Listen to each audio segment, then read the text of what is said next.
ప్రభుత్వ పాఠశాలల్లో చేరే విద్యార్థుల శాతం తగ్గుతుందని పార్లమెంటుకు కేంద్ర ప్రభుత్వం తెలిపింది.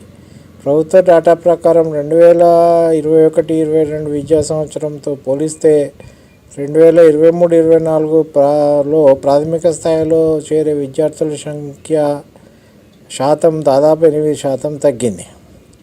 విద్యార్థుల స్థూల ప్రవేశాల నిష్పత్తి ప్రాథమిక స్థాయిలో 21-22 సంవత్సరానికి 100% ఉండగా 23-24 కల్లా అది 91.7% పడిపోయింది. చూడండి ఎక్కడ జరుగుతున్నదో కథ.